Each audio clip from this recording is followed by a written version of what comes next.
certified world-class quality. That portion was brought to you by Joy Antibac. Iwas germs, iwas sakit. Panahon ng hawaan. May hawaan din sa bahay na di namamalayan. Dahil ang sponge ay maaaring pugad ng milyon-milyong germs na maaaring humahawa sa pinagkakainan. Iwasan ang hawaan. The Philippine Society of Microbiologists recommends Joy Antibac with power of safeguard.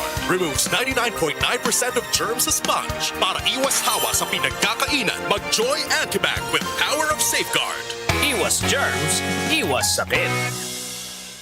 Mag-Joy Antibac para iwas hawa sa pinagkakainan. Santon Plus Herbal Capsule. Ako po si Angelica. May bukol po ako sa tuhod, kaya hirap po talaga ako maglakad. Nag-take ako ng Santon Plus araw-araw at isang buwan lang. Palit ang bukol ko. Epektibo talaga ang Santon Plus Herbal Capsule. Santon Plus. Mabibili sa mga butika. Narito ang isang patunay ng sarap at bisa ng Nature Soya Coffee. Ako si Florence Evans. Masakit ang ulo ko tuwing dinadatnan ako. Nag-Nature Soya Coffee ako. Ang ganda talaga ng pakiramdam ko. Kape mo ng cafe, Nature Soya Coffee. Mabibili sa mga suking butika. Mahalagang paalala, ang Nature Soya Coffee ay hindi gamot at hindi dapat gamitin panggamot sa anumang uri ng sakit. Ang Pride with Fabric Conditioner. Ngayon, may blooming na bango ng Sakura. Sakura, Sakura ang bango. Sakura, Sakura ang pride ko. Blooming ang labada ko. Pride, Sakura, Sakura. Pride with Fabric Conditioner. May Sakura Blooming Pearls para sa labadang blooming sa linis, labadang blooming sa bango for as long as 24 hours. Blooming ang labada ko. Pride, Sakura, Sakura. Para sa blooming na labada, i-Pride Sakura mo na. Pride Sakura Blossom. Manufactured by ACS Manufacturing Corporation. ISO certified. World-class quality. ACS. Payo ng ama. Anak, salita ko ay pakinggan mong mabuti. Pakinig mo ay ikiling sa aking sinasabi. Huwag itong babayaang mawala sa paningin. Sa puso mo ay iukit ng mabuti at malalim. Pagkat itong kaalaman ay daan ng buhay. Nagbibigay kalusugan, kagalingan ng katawan.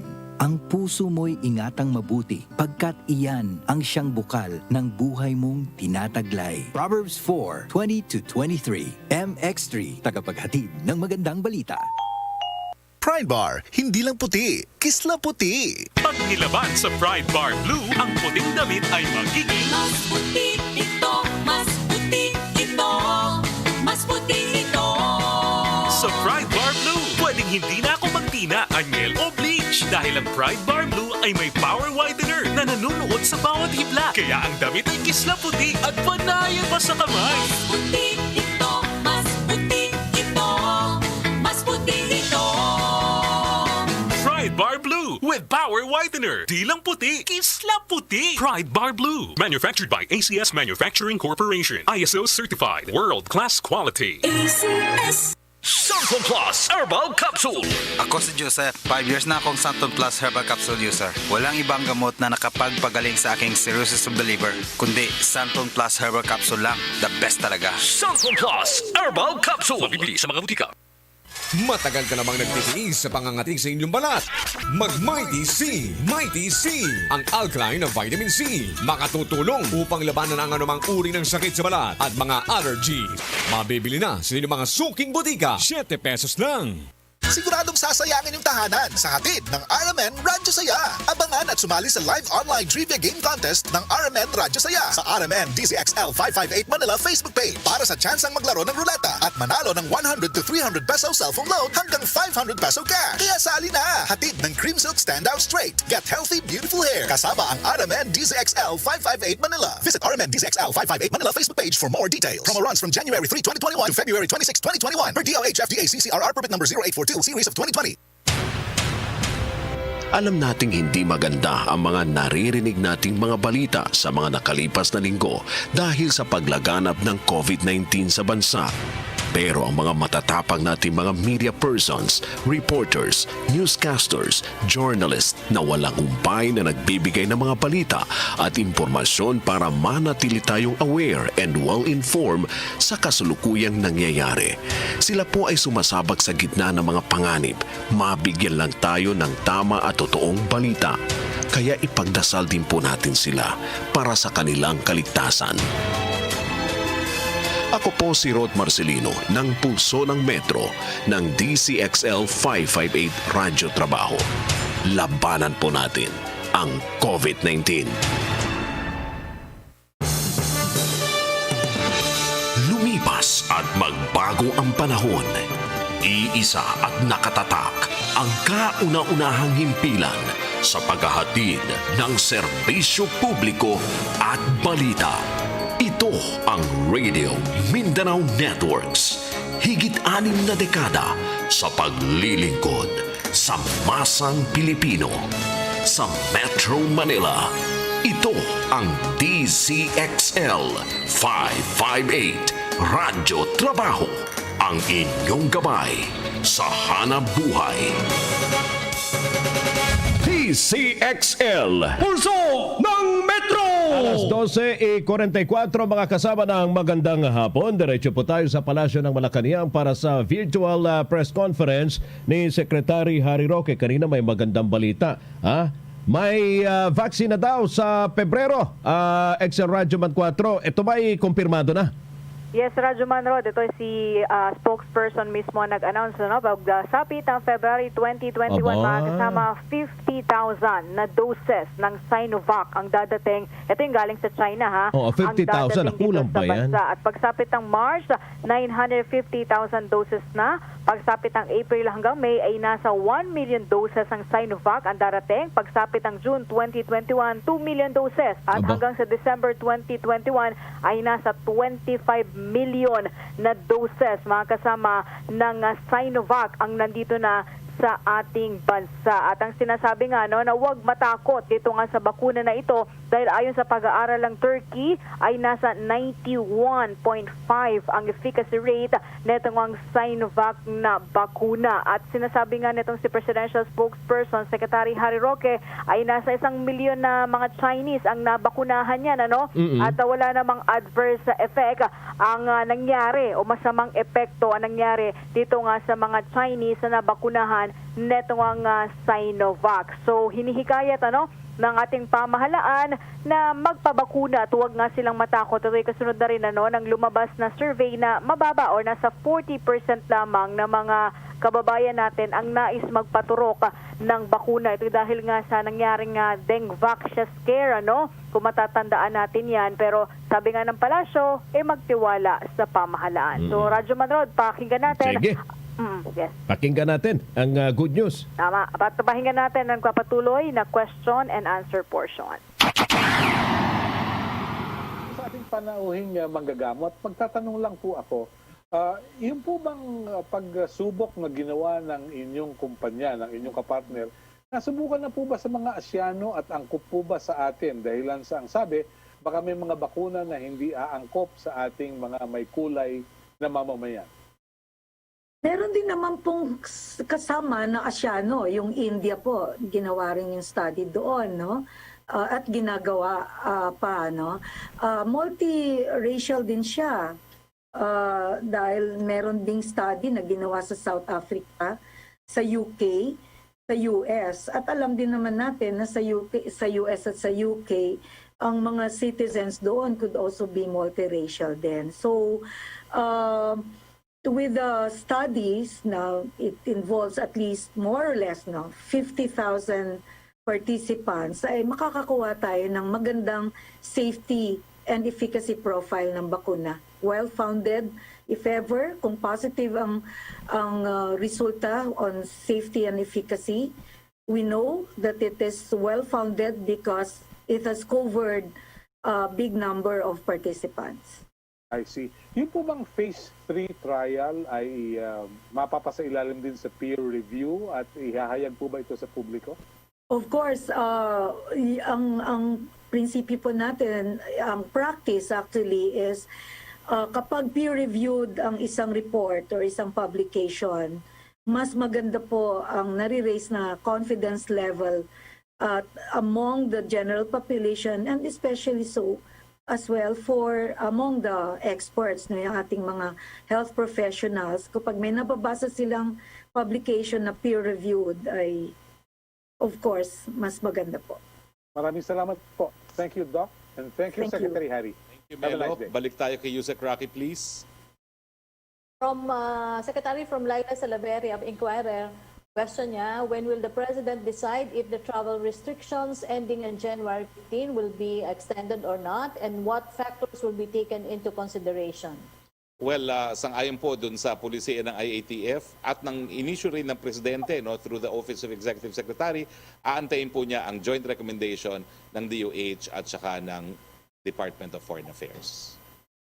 Second question po niya, is Malacanang interested in knowing more about the reported vaccination of 100,000 Chinese workers in the Philippines? At tingin ko po, pinag-aaralan naman yan, naimbestigahan po yan ng NBI. Pero ang sa amin po, nung ako po yung nagkomento, sinabi naman talaga, lininaw natin na hindi po kumpirmado ito dahil wala akong pagkakaalam tungkol dyan. So, pabayaan po natin mag-imbestiga ang NBI dahil yan po ay kanilang katungkulan. Ang third question po niya, does it have any concerns about this illicit inoculation and the possible smuggling of the vaccine? Or will it just allow this to happen if it means there will be fewer possible carriers of the virus? I think that's been asked and answered in the past. There is an investigative agency, let the investigation proceed. Will this not render the FDA useless if foreigners will be allowed to bring in unauthorized COVID-19 vaccines? As I said, they cannot sell if they do not have the license. If they sell, there is punishment. I think that's very clear. No one can sell and commercially distribute without a license from the FDA. May kulong po yan. Thank you, Secretary. Thank you very much. Trish Tirada, please, of CNN Philippines. Sir, speaking of Sinovac, in an interview, Senator Lacson asked, I'll quote him, ano ba ang special sa Sinovac? Bakit parang yun ang hinihintay natin? Unquote, when other vaccines have applied earlier or have been available earlier. Unang-una po, yun ang vaccine na una nating nakuha. Ang pinakauna po sa mga Western brands, at alam ko naman dahil datad ang colonial mentality natin mga Pilipino, July pa. So, ang sabi nga ng Presidente, at yun yung petsa na sinabi kay Presidente ni Secretary Galvez nung bago na naging malinaw na kukuha tayo ng Chinese vaccines, hindi siya makapag-antay. Importante na maturukan na ang ating mga kababayan. Hindi nga tayo kasi makakuha ng mga Western brands kasi yung mga mayamang bansa binayaran na para ma-develop man lang yung vaccine na yun. Yun ang katotohanan. But I think the earliest date that the Western brands will come in is in July. So there's nothing spectacular about Sinovac other than it's been proven safe and efficient, 91.5 in at least 3 jurisdictions that we know of. At miski tatanungin niyo po yung mga ekspekto, yung mga vaccinologist, talagang inactivated po yan. Ibig sabihin, natural. Ito po yung pinahinang virus, which is the traditional vaccines that we have known for the past 300 years. Sir, nabanggit niyo po kanina na hindi natin kasalanan na hindi tayo mayamang bansa kagaya ng iba, kaya sila nauuna, sir. But do you think, sir, we'd have enough funds if we were able to completely weed out corruption in the country? For example na lang, sir, yung bilyong-bilyong pondo na nawala sa PhilHealth, couldn't these funds have helped us? Or at least, sir, yung government pa, optimistic pa na mababawi pa, ma-retrieve pa yung perang nawala dito sa corruption, especially in PhilHealth? Huwag na tayo mag-speculate, pero I go back to what the WHO said. 42 countries have begun inoculation. 36 of these are rich countries and only around 6 are middle-income countries. Technically, hindi pa po tayo middle-income country. We were about to be declared sana po as middle-income. Kaya lang, tumama nga po yung ating COVID-19 pandemic. So developing country pa rin po tayo. Spokes, on another topic, na-anunsyo po in many organizations already that napili po si former Mandaluyong Mayor and Congressman Benhur Abalos as the new MMDA chief. What were the considerations of the President and what was he looking for in the next MMDA chief? Unang-una po, I hope the Malacanang press corps knows this. Hindi po ako magkakapagbigay ng kumpirmasyon sa appointment hanggang wala po kong hawak na papel. So right now, I respect that it was Senator Bongo that announced and confirmed that. So I will leave it at that. Pero talagang number one rule po in this office, pagdating sa appointments, walang official paper na nakakarating sa amin, wala po akong announcement. And because I cannot announce formally, I cannot comment on that question yet. Alright, sir. Sir, yung sa ano nilang study, a report by Numbeo saying that the Philippines has the worst traffic in Southeast Asian or among Southeast Asian countries and ranking 9th as the worst in the world. Siguro po, bababa na tayo ng ranking. Kagabi po, dinaanan ko yung connector. Napakaganda po. At before that, pag umuwi po ako galing Baguio, papunta dito sa Metro Manila, dinadaanan ko rin po, kung diretso na ako ng Malacanang, yung Harbor Link. Alam mo, itong mga infrastruktura po ito, talaga naman pong magbabawas ang traffic dahil ang pinakamatraffic naman talaga, EDSA. So ngayon po, hindi na kayo kinakailangan dumaan ng EDSA kung kayo po ipapunta ng norte, lalong-lalo na sa North Luzon Expressway. No? Excited po talaga ako kagabi at pumapalakpak ako dahil napakaganda pa ng proyekto niyan. No? At maraming salamat po sa ating private sector partner, siyempre ang San Miguel Corporation for this new project. Sigurado po na if only because of these two projects, as nadyan pa po yung Cavitex ng Pangilinan Group of companies, talaga pong siguro in a year time when we finish all these projects, bababa na po tayo, mawawala na tayo sa top 10. Pero siyempre po, kinakailangan ang solusyon sa traffic, improve infrastructure and improve mass transportation. At marami naman pong binabalak na, yung first subway, underway na rin po sa Makati, at saka yung mga further expansion ng LRT, MRT natin, lalo na ipapunta sa San Jose del Monte, matatapos na po. So kapag lahat po yan nag-online na, makikita natin baka wala na po tayo sa top 10, baka nga wala na tayo sa top 20. It's really a matter of infrastructure, both in terms of roads and in terms of mass transportation. For one very last, may address po si Pangulo mamayang gabi. Wala po. It will be on Wednesday. Mamayang gabi po, there will be a cabinet meeting. And the talk to the people will be on Wednesday. Sir, full cabinet po? Full and the cabinet advisor, po. if ever? Full cabinet po.